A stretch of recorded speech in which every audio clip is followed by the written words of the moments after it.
I know this video doesn't really have anything to do with travel. It has to do with community. It has to do with being a human being, caring about other people, and sharing your life experiences so you can help other people. So that's why I'm doing this.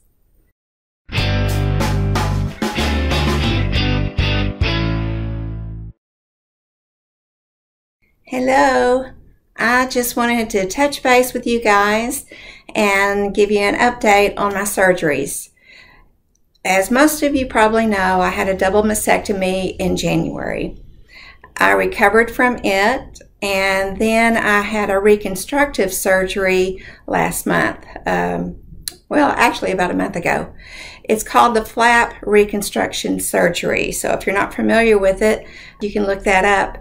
But it's a very unique surgery. They cut into your lower abdomen and they take tissues, your own tissues, from there and reconstruct your breast using those tissues.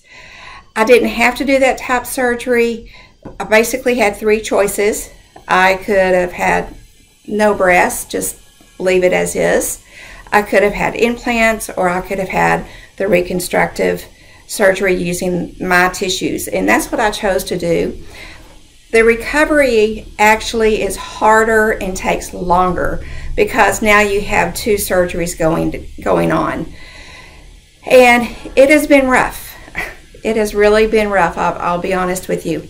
I did a lot of research about the mastectomy, and I didn't do that much on reconstructive because I just thought, you know, surely a mastectomy is harder than reconstruction.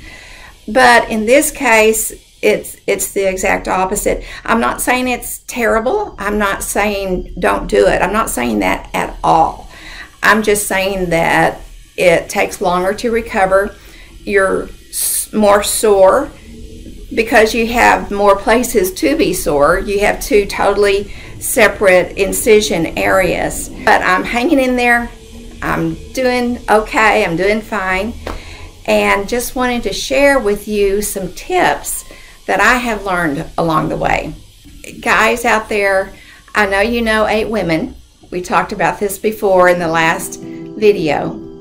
But 1 out of 8 women will get breast cancer. So think of them, your wife, your mother, your aunt, your daughter, your great friend.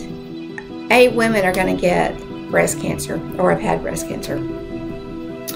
And speaking of cancer, 1 out of 7 men have prostate cancer. So do your due diligence on going to the doctor and getting checkups. Here's a list of items that I'm using during this recovery period that I also used during my mastectomy recovery. I shared them with you before, so I'm not going to get into it again this time, but please remember that video is there, this video is here, and I'm here should you have a loved one that needs this information. One item that you may not think of, that I didn't think of, Mark actually did, is a walker. I cannot imagine going through this recovery without a walker. Some great friends of ours, long-term friends of ours, you've seen them before on some videos, Mike and Michelle, they let me borrow a walker that they had in storage. So Mike, Michelle, love you. Thank you so much. The reason why you need a walker is because you can't stand up straight. You don't have the range in your midsection. You don't have the range in your torso. So you hunch over, you lean over, that's what they tell you to do in the hospital, and I was like at a 45-degree angle for weeks, and actually my back started hurting very, very badly, and that's why Mark started thinking about a walker. So highly recommend the walker. I will have to say that this pillow, this mastectomy pillow, has come in so handy. I just went to the dentist, for example, and you know how the chairs are kind of, I don't know what you call it, not lay you flat, but you know, it does have some curve to it, but I still couldn't bend like I needed to, so I put this pillow under my knees, and I use it in the car I use it in bed. I use it at the dentist. I use it in chairs. I use it all the time. So Jill, you did great buying me this. I highly recommend it for the mastectomy and for the reconstructive surgery. Again, we are a traveling channel, so please subscribe, and we would love to have you in our community because we don't care just about traveling, we care about you. We'd love for you to be part of our community, and I highly recommend changing the bell to the black bell, and that way you will get notifications when we do drop a video. Thank you very much, and we hope you'll join us. For those of you who have already joined us, we appreciate you. We love having you here, and don't forget to drop some comments so we can visit. I was going through a little bit of stress, and I fidget a lot. I bought this. It's a stress ball, or what do they call it? Squish ball. I got it at Target, and it has come in handy. I use it when I go to the doctor's office, when they take out the drains, when they examine me, when they remove stitches. It's amazing just having something to hold on to and to squeeze helps you through it a little bit easier.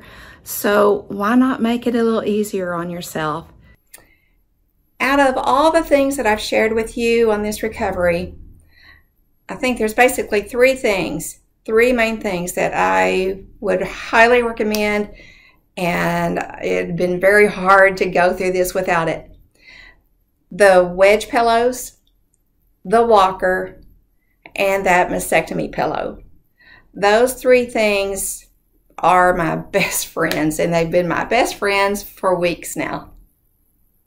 Just another little idea, when you get cards or anything, display them, and then you'll see them every day, and it'll remind you that people are thinking about you and sending prayers and thoughts your way.